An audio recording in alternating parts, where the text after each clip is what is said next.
നമസ്കാരം. ഇന്ന് ഞാൻ എൻ്റെ ചാനലിലൂടെ ഷെയർ ചെയ്യുന്നത് നമുക്ക് ചെറിയ മത്തി മാങ്ങ ഇട്ട് തേങ്ങ അരച്ച് വയ്ക്കുന്നതാണ് കേട്ടോ. അപ്പം ഞാൻ എണ്ണ ചൂടാക്കി വെച്ചിട്ടുണ്ട്.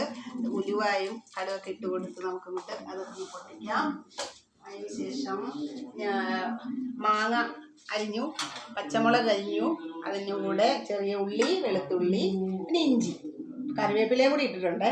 എല്ലാം കൂടി ഞാൻ ഇട്ട് കൊടുക്കുന്നു വഴറ്റിയെടുക്കാനേ.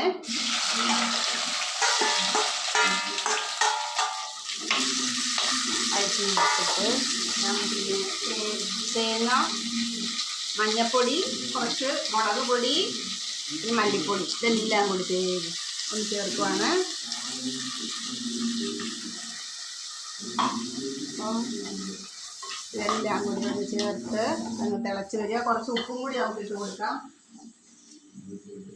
ഉപ്പ് കുറച്ചിട്ടിട്ടുണ്ട്. ഇനി നമുക്ക് വെട്ടി കഴുകി വൃത്തിയാക്കി വെച്ച ചെറിയ മത്തി അങ്ങ് ഇട്ട് കൊടുക്കാവേ. ഇതെല്ലാം കൂടി അങ്ങ് മിക്സ് ചെയ്ത് ഇതൊന്ന് തിളച്ച് വരുമ്പോൾ നമ്മുടെ തേങ്ങ അരച്ച് വെച്ച മാങ്ങ ഇട്ട മത്തിക്കറി റെഡി ആയിട്ടുണ്ട്. അപ്പം ഇന്ന് ഉച്ചയ്ക്കുള്ള കറിയാണ്. നല്ല സൂപ്പറായിട്ട്. ഓക്കെ.